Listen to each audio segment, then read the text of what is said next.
So we're going to introduce you to a coaching tool called the conversation model. And we use this with our clients, and we use this in our coaching training that we do. In every conversation, there are 3 conversations available: conversation for relationship, conversation for possibility, and conversation for action. What we do know, what we've noticed for quite some time, is we are moving very quickly these days. We are moving really fast to keep up with the pace, and what we find ourselves in more often than not is in the action conversation, or maybe even the reaction conversation, just to cope to keep up. So we're going to introduce you to these 3 conversations and how they're interrelated. So in conversation for relationship, that's where we uncover the person's commitment. We find out what's important to them right now. Why does this matter?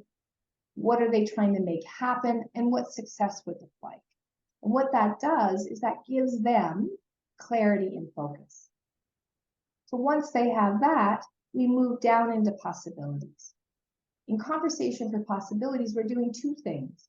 We're asking questions that help them remember what they've done in the past, some of the lessons learned, some of the things that they already know that work well, so they can start to bring that into the current scenario, the current issue, or the current thing they're trying to mobilize for themselves and others.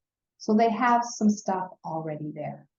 We also ask questions for the future, things they might not be too sure of, where they might want to go to get some more knowledge or information or to connect with people. What ideas are popping up right now that they have clarity and focus and they know what they're committed to. So they're generating possibilities. So then when we move into the big conversation for action, which is where we all want to be, we have clarity and focus, we have commitment, we have all kinds of possibilities, and we may even have a good sense of what we want to do next. So conversation for action is like the nuts and bolts, the who's, the what's, the where's, and the why's. So it's what I call the mechanics of mobilizing those other 2 conversations into what I call sustainable action. Karen, conversations in the real world are messy, right? They're not this linear. We show up where we show up, and oftentimes we notice we're in action.